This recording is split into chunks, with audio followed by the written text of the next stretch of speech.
복음의 사람 예배자로 살게 하소서 예배 회복 프로젝트 오늘 네 번째 말씀입니다.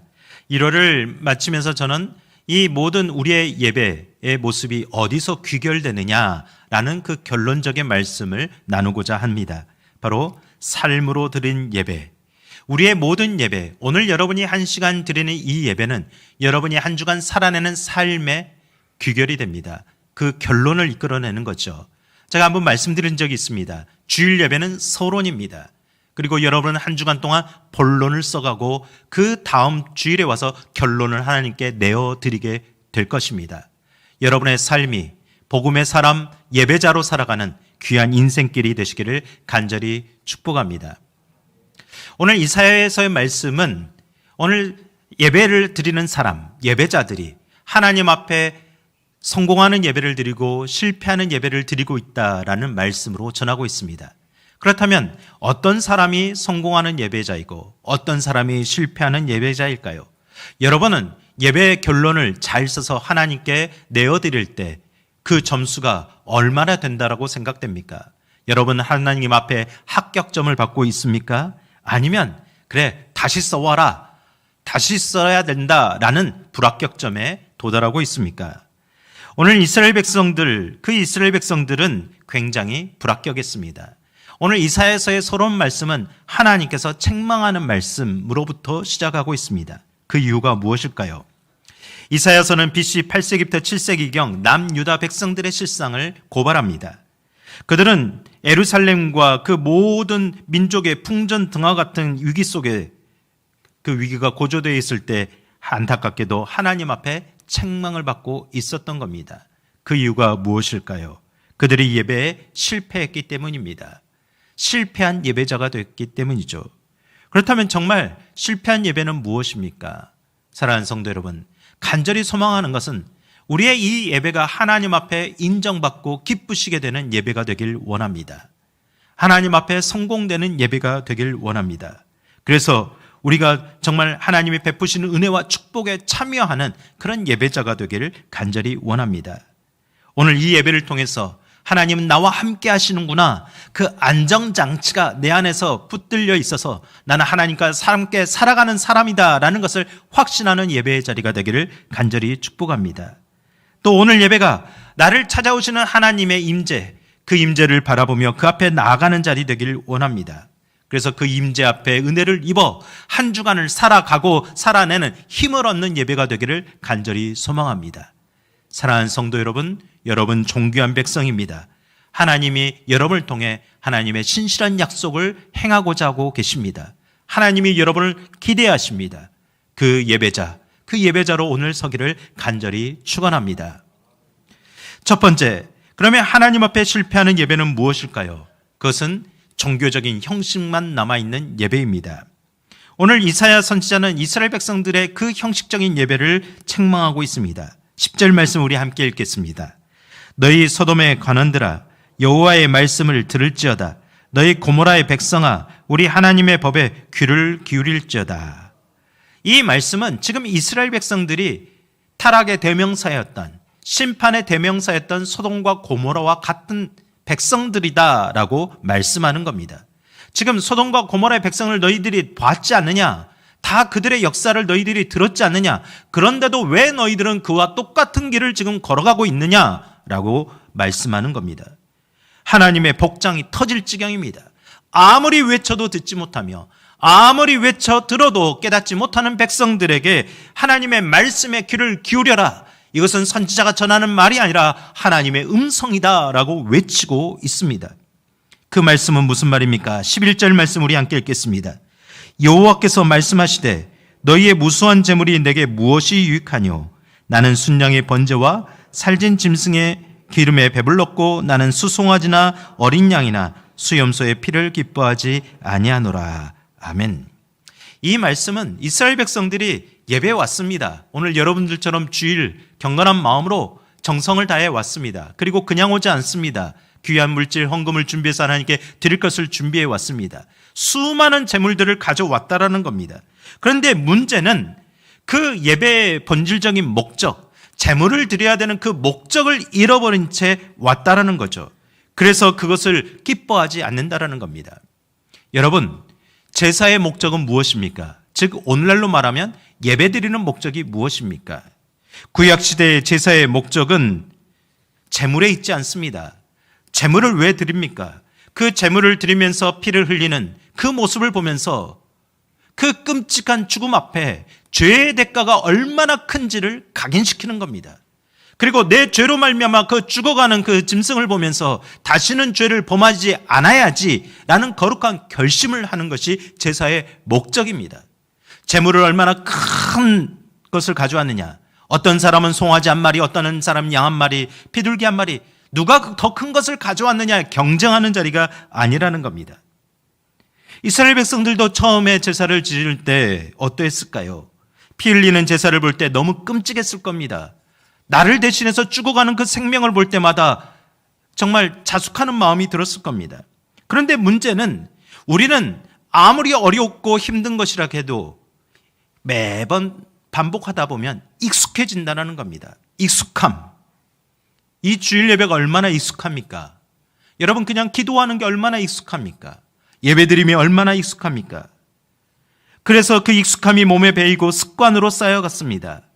형식적인 절차로는 아무 문제가 없어 보이지만 그들의 모습 속에서 죄악은 계속 품은 채 변하지 않는 그런 마음을 가지고 나아가는 겁니다.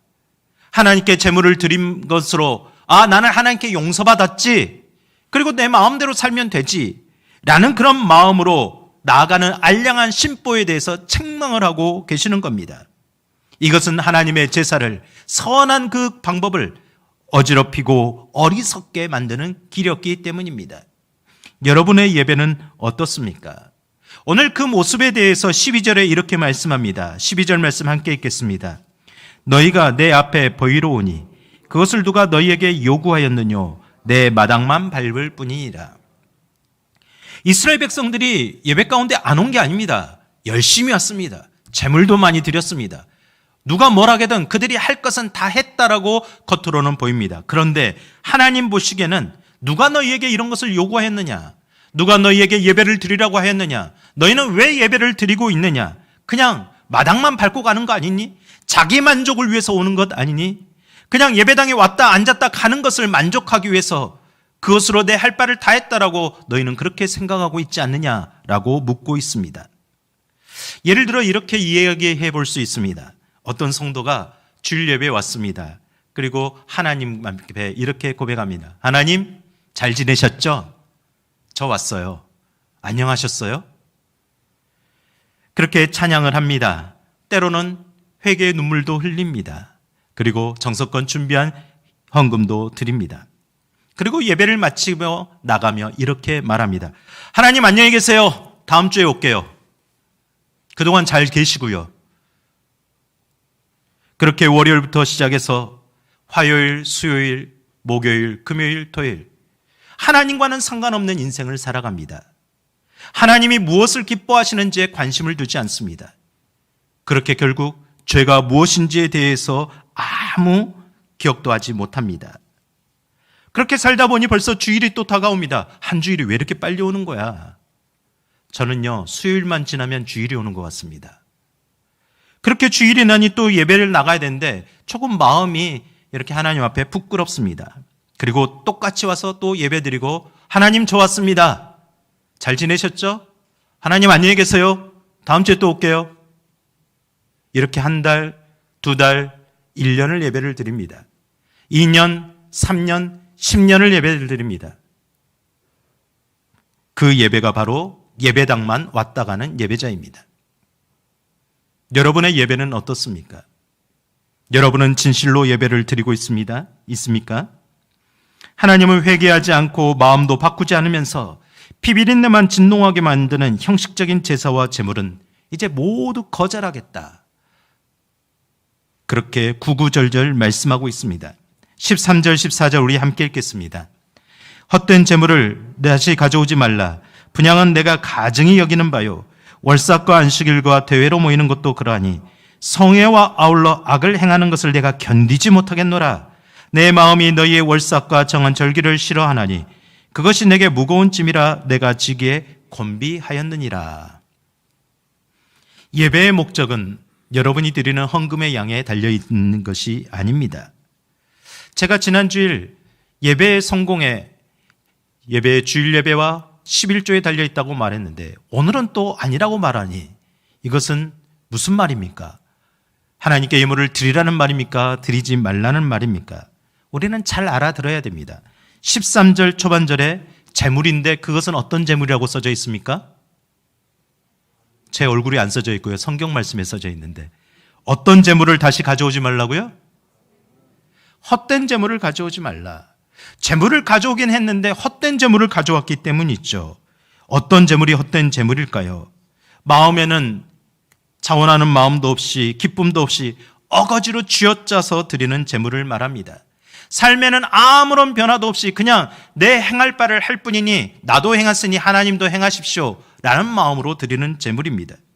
여러분 사도행전 5장에 보면 안타까운 사건이 하나 나타납니다. 사도를 찾아와서 내가 재산을 팔아 큰 재물을 얻었습니다. 이것의 일부를 하나님께 전부를 드리겠습니다. 그렇게 말한 아나니와 삽비라의 부부의 결론입니다. 그들은 헌금을 드리는 때까지는 좋았습니다. 그런데 사도를 속이고 하나님을 속였습니다. 그것이 전부이냐라고 말할 때 뒤에 감춰놓고 전부이다라고 거짓말했습니다. 누가 전부를 바치라고 했습니까?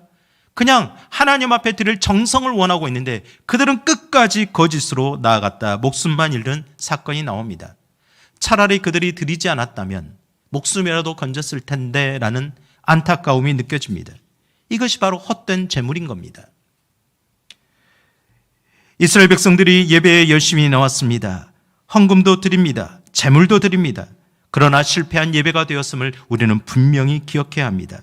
그러므로 그 실패한 예배에 대해서 13절에는 월삭과 안식일에도 공예배로 모이지 말라고 말합니다. 14절에서는 부활절, 감사절, 성탄절과 같은 특별한 절기도 왜 지키니? 무엇을 위해 지키니? 지키지 말라라고 하십니다. 이 모든 것들이 하나님의 마음을 기쁘게 하는 것이 아니라 제사와 제물은 하나님의 마음을 더욱 무겁게 짐을 지우고 있는 것과 같기 때문입니다. 그렇다면 여러분, 정말 하나님께서는 예배를 드리지 말라, 모이지 말라, 예물을 드리지 말라라고 이야기하시는 걸까요? 저는 이 질문을 해보면서 이런 생각이 들었습니다. 옛날 어르신들이, 우리 어머니들이 저 또한 그런 말을 했을지 모르겠습니다만 자녀들이 말해도 듣지 않을 때 화가 나서 뭐라고 말합니까? 너 이제 집에서 나가! 들어오지 마! 한 번쯤은 들어봤거나 해봤거나 둘 중에 한 분일 겁니다. 그런데 그게 진짜 나가라는 말입니까? 나가지 말라는 말입니까? 그러다가 자녀가 진짜로 나가면 어떡합니까? 더 속상하겠죠? 요즘 자녀들에게는 이 말도 하면 안 됩니다. 진짜 나가요. 참 어렵죠. 이 말은 무슨 말입니까? 알아들으라는 거죠. 알아들어야 될 것이 아니니 못 알아듣니 얼마나 답답하다는 겁니까? 하나님의 마음이 그렇다라는 거죠. 왜 이렇게 깨닫지 못하느냐? 왜 이렇게 알지 못하느냐? 그동안 얼마나 많은 예배를 드렸는데, 그동안 얼마나 많은 기도를 드렸는데 왜 이렇게 너희들은 내 마음을 깨닫지 못하느냐? 라고 말씀하는 겁니다. 그래서 15절에 이렇게 말씀합니다. 함께 읽겠습니다. 너희가 손을 펼 때 내가 눈을 가리우고 너희가 많이 기도할지라도 내가 듣지 아니하리니 이는 너희 손에 피가 가득함이니라. 이스라엘 백성들은 기도하는 습관이 있었습니다. 손을 높이 들고 하나님의 영광을 올려드리며 기도했습니다. 여러분도 그렇게 찬양하고 기도할 때가 있으시죠? 이유가 무엇입니까? 하나님의 임재를 간구하는 거죠. 나는 할 수 없으니 하나님이 할 수 있습니다. 하나님만이 하십니다라는 항복하는 마음으로 기도를 하는 겁니다. 도와달라는 거죠. 그런데 그 손이 문제라는 겁니다. 그렇게 하나님 앞에는 거룩하게 손을 들고 기도하는데 삶에서 그 손으로 범죄함이 너무 많다라는 거죠. 시기와 질투의 손, 성냉과 분노의 손, 폭행과 부정의 손, 부패와 거짓의 손, 사기와 음란과 이후 헤아릴 수 없는 그 죄악들을 그 손으로 다 행하고 다니면서 교회 와서는 하나님 앞에 그 손을 들고 기도하고 있다라는 겁니다. 하나님이 그 손을 보면 정말 기도를 응답하고 싶으실까요? 하나님의 마음은 어떠실까요? 우리는 왜 그렇게 많은 기도를 하는데 응답받지 못하는 걸까요? 여러분, 예배가 문제가 있습니까? 예배가 부족합니까? 그렇다면 하나님이 부족한 겁니다. 예배자의 문제는 아닙니까? 여러분, 기도가 문제입니까? 기도하는 방식이 문제입니까? 목이 터져라고 뜨겁게 기도하며 응답하시고 조용히 묵상하며 기도하며 응답하지 않으십니까? 하나님이 그런 분이십니까? 기도하는 사람의 문제는 아닐까요? 그러므로 너희가 손을 펼 때 하나님께서 눈을 가리고 많이 기도할지라도 듣지 않겠다라고 말하는 그 이유를 알아야 되는 겁니다. 하나님은 어떤 예배를 기뻐하실까요? 시편 51편 16절과 17절에 이렇게 말씀합니다. 우리 함께 읽겠습니다. 주께서는 제사를 기뻐하지 아니하시나니 그렇지 아니하면 내가 드렸을 것이라. 주는 번제를 기뻐하지 아니하시나이다. 하나님께서 구하시는 제사는 상한 심령이라. 하나님이여 상하고 통회하는 마음을 주께서 멸시하지 아니하시리이다. 아멘. 예배는 하나님 앞에 우리를 돌아보는 시간입니다. 자기 성찰의 시간이 있죠. 그 이유는 나를 살리기 위한 것입니다. 그러므로 예배의 시간은 내가 살아나는 시간입니다. 십자가를 통하여 죽고 십자가를 통하여 살아나는 시간입니다. 여러분, 오늘 예배가 하나님 앞에 우리의 자신의 본연의 모습을 돌아보는 시간 되기를 원합니다. 하나님 앞에서 나는 어떤 예배자인지를 돌아보는 시간 되기를 원합니다. 하나님과 더욱 가까워지는 시간 되기를 원합니다. 그 시간을 통해서 우리 안에 있는 모든 죄악들이 회복되고 치유되기를 원합니다. 예수 그리스도의 그 복음 안에서 그 회복된 자에게 마음의 변화가 일어나고 생각이 바뀌고 뜻이 바뀌어서 하나님을 따라가고자 하는 그 마음이 일어나는 그런 예배자가 되기를 간절히 축원합니다. 그렇다면 두 번째, 하나님 앞에 성공하는 예배는 무엇일까요? 삶으로도 드려지는 예배입니다. 삶으로 드리는 예배자입니다. 하나님은 삶으로 예배를 어떻게 드려야 되는지, 삶으로 드리는 예배자라는 모습은 어떤 것인지를 구체적으로 말씀합니다. 16절과 17절 말씀 읽겠습니다. 너희는 스스로 씻으며 스스로 깨끗하게 하여 내 목전에서 너희 악한 행실을 버리고 행악을 그치고 선행을 배우고 정의를 구하며 학대받는 자를 도와주며 고아를 위하여 신원하며 과부를 위하여 변호하라 하셨느니라. 아멘. 스스로 씻었느냐? 스스로 깨끗하게 했느냐? 예수 그리스도의 보혈로 말미암아 모든 정결함을 받았느냐? 그러면 그 다음 단계로 나아가야 된다라고 말씀을 하시는 겁니다. 이 말씀은 어떤 의미일까요? 여러분이 예배를 드릴 때 어떤 형식으로 참여하라는 말입니까? 아니면 예배 후에 말씀에 따라 똑바로 살아보라는 말입니까? 전자일까요? 후자일까요? 일부 예배 때는 대답을 잘 해주셨는데요. 전자일까요? 후자일까요? 두 파로 갈리는 겁니까? 후자죠. 하나님은 우리가 하나님 앞에 성공하는 예배자가 되기를 원합니다. 그런데 우리는 이런 예배에만 관심 있지 않습니까? 하나님 앞에 기뻐하시는 예배를 이야기할 때, 자, 교회에 올 거면 좀 일찍 옵시다. 10분만 일찍 와서 우리 찬양단이 얼마나 열심히 준비하는지, 그때부터 찬양을 하고 예배를 준비하는, 예배를 드리는 그 마음이 있으면 얼마나 좋겠습니까? 맨날 늦게 와서 마지막에 축도는 받고 가야지, 이런 마음으로 오지 말자는 겁니다. 이왕 왔으면 정자세로 앉아서 졸지 말고 말씀을 좀 듣고 가야지.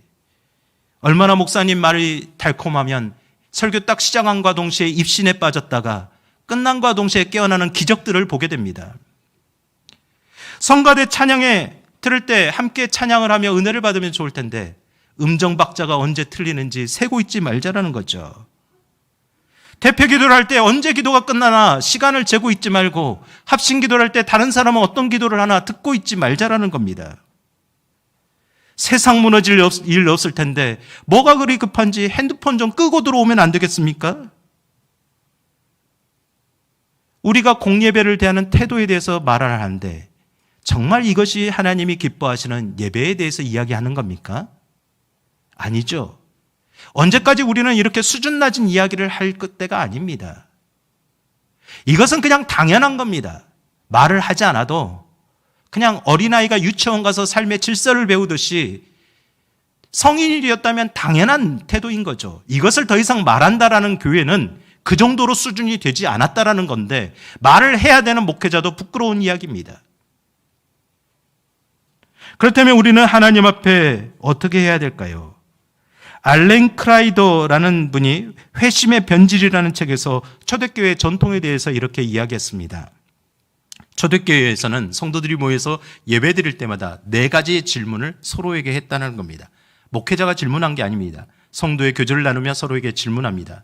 4가지 우리 함께 읽어보겠습니다. 첫 번째, 가난한 자를 돌보았습니까? 두 번째, 병든 자를 찾아가 보았습니까? 세 번째, 나그네를 대접하였습니까?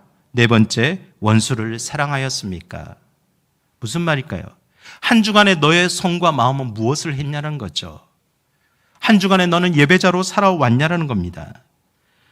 이런 의미에 따라 미국 교회 예배 중에 자주 고백하는 한 문장이 있습니다.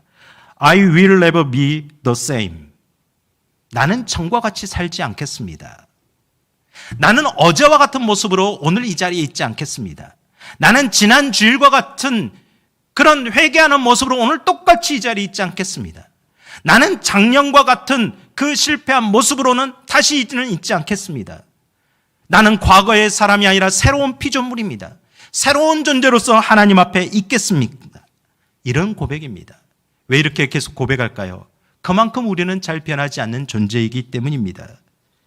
주일마다 와서 고백하고 기도하고 눈물을 흘리지만 이 예배당의 문을 나가는 순간 그것을 잊어버리는 그런 존재임을 압니다.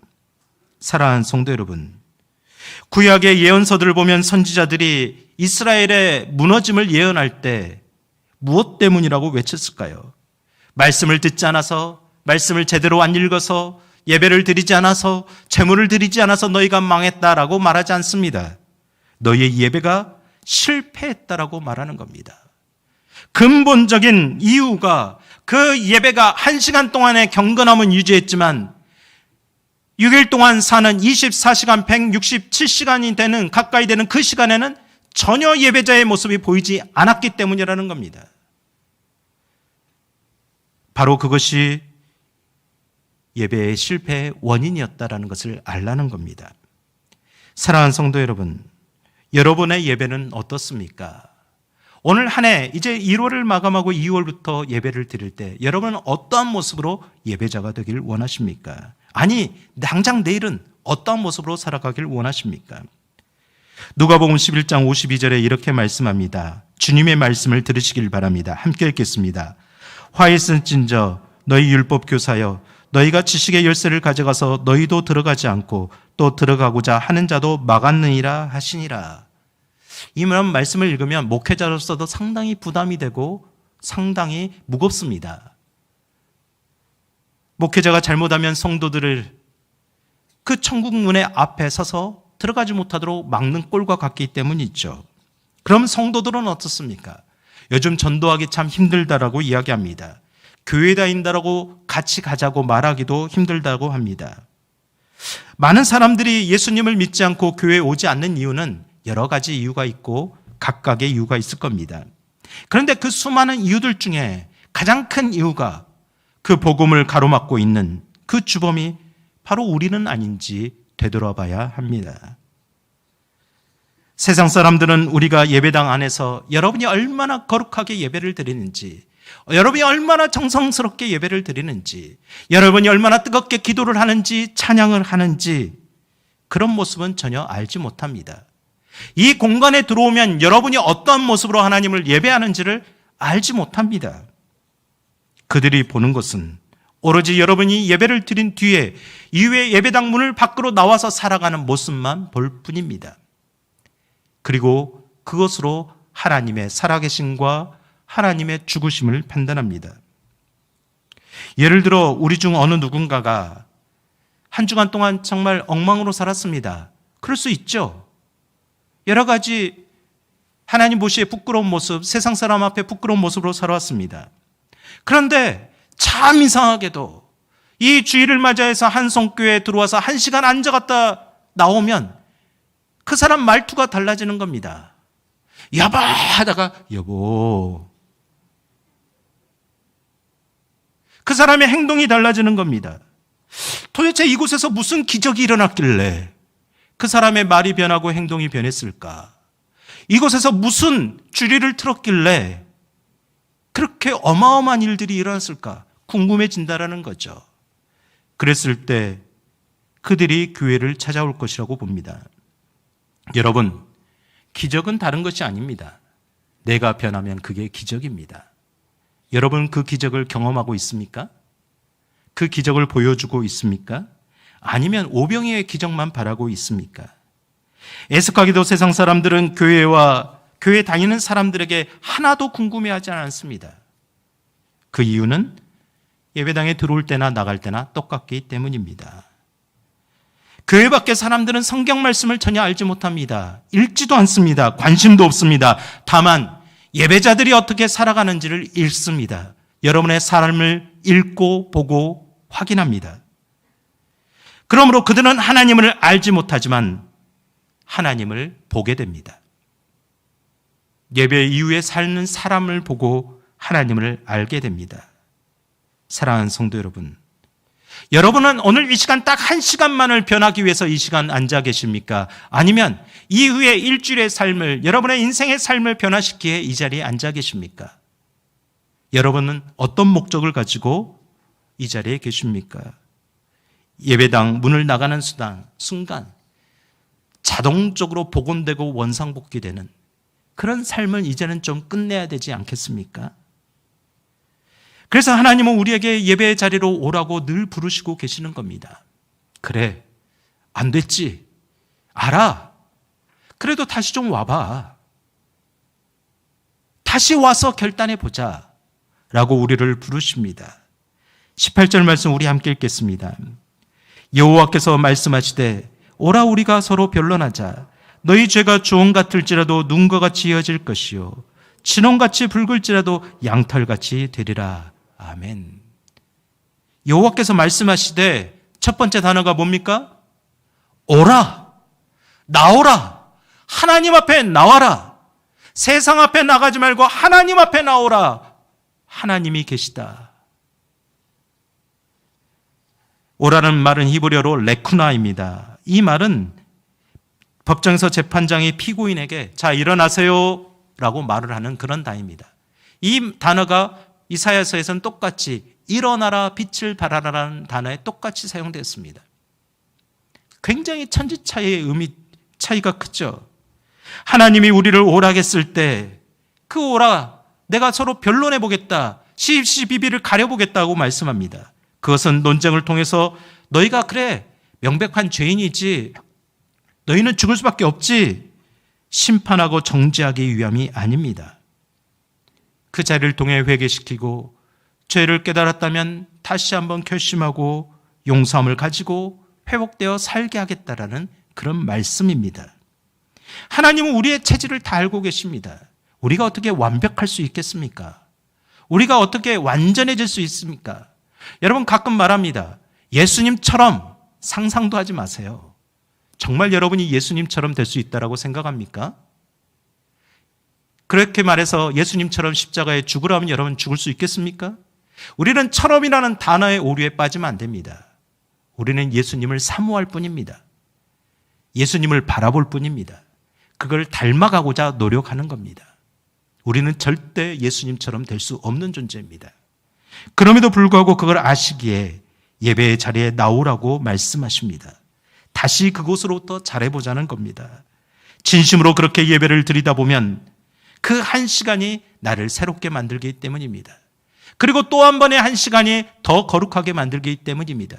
그렇게 한 주일이 나에게 쌓이고 또 쌓여서 형식만 남는 것이 아니라 경건의 모양만 남는 것이 아니라 경건의 능력이 우리 안에 심어지기 때문입니다. 예수님이 우리를 이를 위해 오라고 부르고 계십니다. 사랑하는 성도 여러분, 이것이 성화의 길입니다. 영화로운 존재가 될 때까지, 예수님과 같은 존재가 될 때까지 우리는 살아가는 거죠. 이것이 하나님이 기뻐하시는 예배인 줄 믿습니다. 저와 여러분들이 그런 예배자가 되기를 간절히 축원합니다. 마태복음 9장 13절 말씀 우리 함께 읽겠습니다. 너희는 가서 내가 긍휼을 원하고 제사를 원하지 아니하노라. 하신 뜻이 무엇인지 배우라. 나는 의인을 부르러 온 것이 아니요 죄인을 부르러 왔노라 하시니라. 사랑하는 성도 여러분, 주님은 우리에게 원하시는 것이 분명합니다. 우리의 모든 것을 알고 계십니다. 여러분의 한 주간의 모습도 알고 계시고 오늘 이 자리에서 여러분이 어떤 마음으로 기도하는지도 다 알고 계십니다. 예수님의 마음을 담은 한 시가 있었는데 그 시 중에 짤막한 부분을 소개해 보겠습니다. 기영도 시인의 우리 동네 목사님이라는 시 중에 이 부분 이런 글귀가 있습니다. 목사님은 성경이 아니라 생활의 밑줄을 그어야 한다는 그의 말을 집사들 사이에서 맹렬한 분노를 자아냈다. 굉장히 앞뒤가 틀린 문구입니다. 굉장히 틀립니다. 굉장히 느낌이 다르죠. 목사로서 굉장히 공감이 느껴집니다. 슬픈 내용입니다. 우리는 수많은 성경의 밑줄을 그었는데 이제는 그 밑줄의 연장선상에 삶으로 한번 그어보자고 말했더니 성도들이 분노했다라는 겁니다. 그 이유가 무엇일까요? 목사님은 알지도 못하면서 그렇게 우리처럼 세상에서 치열하게 싸우지도 않으면서 목사님이 우리처럼 직장 생활해보고 사회에서 살아보면 그렇게 말할 수 있을까? 그렇게 말할 수 있을까요? 그래서 분노했다라는 거죠. 목사님이 그렇게 말할 수 있는 자격이 있습니까?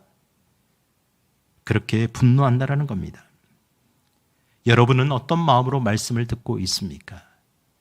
하나님의 말씀으로 여러분 듣고 계십니까? 설을 맞이해서 저도 오래간만에 아버님과 식탁을 나눴습니다. 저희 아버님은 늘 하는 말이 비슷합니다. 그리고 제가 담임 목회를 시작하면서부터 꼭 이 한마디를 계속 똑같이 반복하셨습니다. 너는 성도들에게 존경받는 목사가 되어야 된다. 성도들에게 사랑받는 목사가 되어야 된다.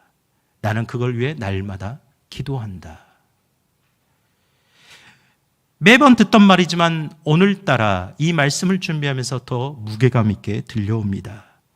그것은 저도 목사로서 성경에만 밑줄 긋는 목사가 아니라 삶에도 밑줄을 긋는 그런 사람 되기를 원하기 때문입니다. 여러분은 어떤 신앙인이 되고 있습니까? 여러분, 예배는 하나님을 기쁘시게 하는 놀라운 통로입니다.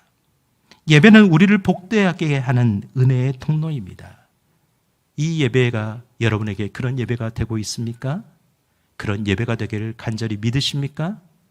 그런 예배가 되기를 열망하십니까? 하나님의 약속의 말씀을 기억하시기 바랍니다. 19절과 20절 말씀을 읽고 말씀을 마치겠습니다. 함께 읽겠습니다. 너희가 즐겨 순종하면 땅의 아름다운 소산을 먹을 것이요 너희가 거절하여 배반하면 칼에 삼켜지리라. 여호와의 입의 말씀이니라. 하나님의 말씀으로 권면합니다. 말씀에 따라 삶의 밑줄을 그으십시오. 삶으로도 예배를 드리십시다. 즐겨 순종할 때 하나님의 약속에 참여하는 자가 될 것입니다. 저는 오늘의 말씀의 결론을 두 가지 사자성어로 이렇게 결론 내보게 되었습니다. 잘 아는 말씀이죠. 두 가지 사자성어 중에 한 가지는 신행일치입니다. 우리 세상에서 언행일치 말인지 하죠. 신행일치. 믿음을 그대로 실행하는 삶. 경천애인. 하늘을 경외하고 사람을 사랑하는 삶. 하나님을 사랑하고 이웃을 사랑하는 삶. 이것 외에 뭐가 더 할 말이 있겠습니까? 사랑하는 성도 여러분, 오늘 드린 이 예배의 성패는 여러분이 한 주간에 살아가는 삶의 모습에서 달려 있습니다. 우리 다음 주일 만날 때 하나님, 예배에 성공했습니다. 하나님 앞에 성공했습니다.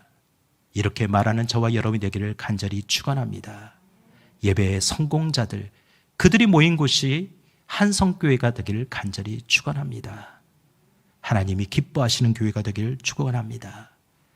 우리의 삶에 드려지는 예배, 날마다 기쁨으로 드려지는 예배가 되기를 간절히 축원합니다. 우리 함께 기도하십시다. 여러분 마음을 모아 함께 기도하십시다. 하나님, 삶으로도 예배에서 성공하기 원합니다. 이 자리에서도 성공하고 삶 속에서도 하나님 앞에 성공되는 진실한 예배자가 되겠습니다. 우리의 결단이 이 예배당 문을 나가는과 동시에 흐트러지고 사라지는 것이 아니라 계속해서 유지되고 지속될 수 있도록 성령께서 도우시옵소서. 성령 충만케 하옵소서.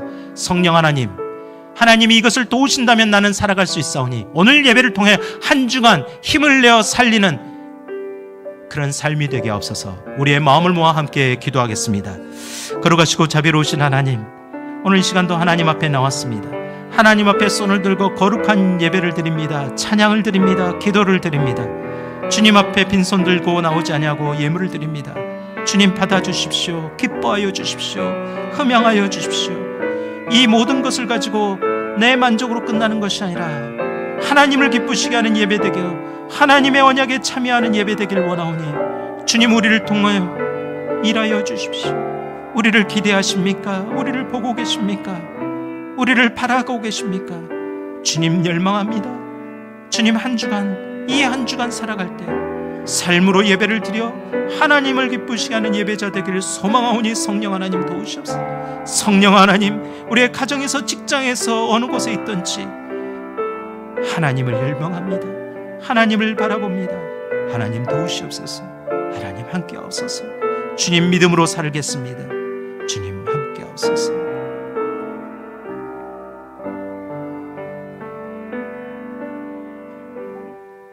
우리의 예배를 받으신 예수 그리스도의 이름으로 간절히 기도드리옵나이다. 아멘.